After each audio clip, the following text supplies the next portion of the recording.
Salam Guru Penggerak. Perkenalkan, saya Romika Lisdesiahaan, calon guru penggerak angkatan 8 dari SD Negeri Rawabuaya 09 Jakarta. Di video ini saya memaparkan kesimpulan dan refleksi pemikiran Ki Hajar Dewantara modul 1.1 koneksi antar materi. Berdasarkan filosofis pikiran Ki Hajar Dewantara, pendidikan itu menuntun, bukan menuntut. Pendidik yang menuntun peserta didik menggali potensinya.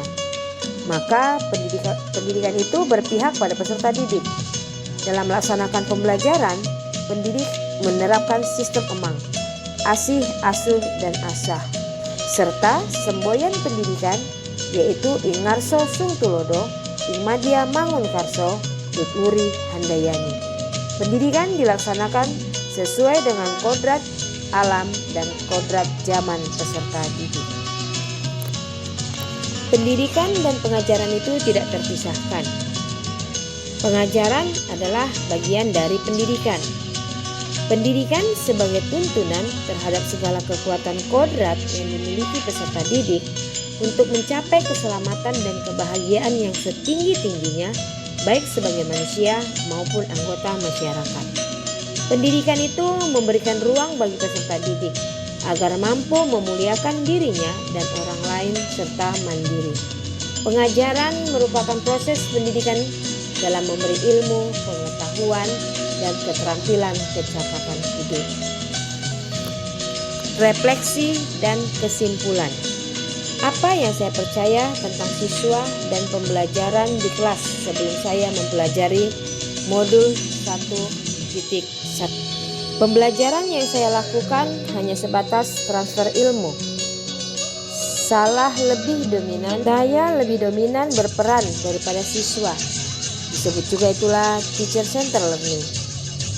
Saya menuntut siswa agar menguasai semua materi yang saya berikan. Saya juga berpikir bahwa saya sudah berhasil menyelenggarakan pembelajaran sesuai tuntutan kurikulum. Hal tersebut terlihat dari siswa yang mengumpulkan tugas tepat waktu dan tidak ada yang mengeluh ketika diberikan tugas. Ketuntasan materi itu lebih penting daripada memahami karakteristik siswa. Saya juga sering mengeluh dengan nilai siswa yang rendah. Saya sering mengatakan siswa itu pemalas karena soal-soal yang saya berikan menurut saya mudah, tidak bisa mereka kerjakan. Saya juga lebih mementingkan aspek kognitif dibandingkan aspek keterampilan dan sikap. Saya berpikir bahwa nilai seluruh siswa harus dapat mencapai nilai KKM. Apa yang berubah dari pemikiran dan perilaku saya setelah mempelajari modul 1.1? Saya menyadari kesalahan saya selama ini. Saya memandang peserta didik sebagai objek. Seharusnya merekalah subjek dalam pembelajaran. Seharusnya merekalah yang memegang kendali dalam pembelajaran. Guru itu hanya sebagai fasilitator.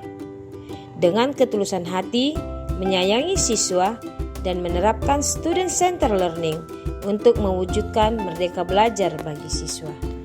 Sesuai dengan filosofis Ki Hajar Dewantara, pendidik harus menerapkan sistem emang, yaitu metode pengajaran dan pembelajaran berdasarkan asih, asah, dan asuh. Karena setiap siswa memiliki keunikan dan keistimewaan masing-masing. Maka sebagai pendidik, saya harus memahami anak didik sesuai minat dan bakat yang dia miliki. Seharusnya saya melakukan pembelajaran yang menyeluruh, yang mencakup aspek kognitif, afektif, psikomotorik, spiritual, dan sosial budaya. Saya juga harus memberikan kesempatan kepada peserta didik untuk bertumbuh sesuai dengan potensinya. Apa yang bisa saya terapkan lebih baik agar kelas saya mencerminkan pemikiran Ki Hajar Dewantara? Yang pertama, di awal tahun ajaran saya harus membuat kesepakatan kelas. Dan kedua, saya menerapkan student center learning.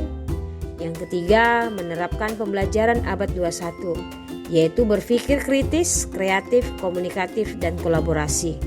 Yang keempat, pembelajaran yang menuntun, bukan menuntut. Yang kelima, mengenali karakter dan latar belakang siswa agar tercipta komunikasi yang baik. Semoga video ini menginspirasi. Terima kasih.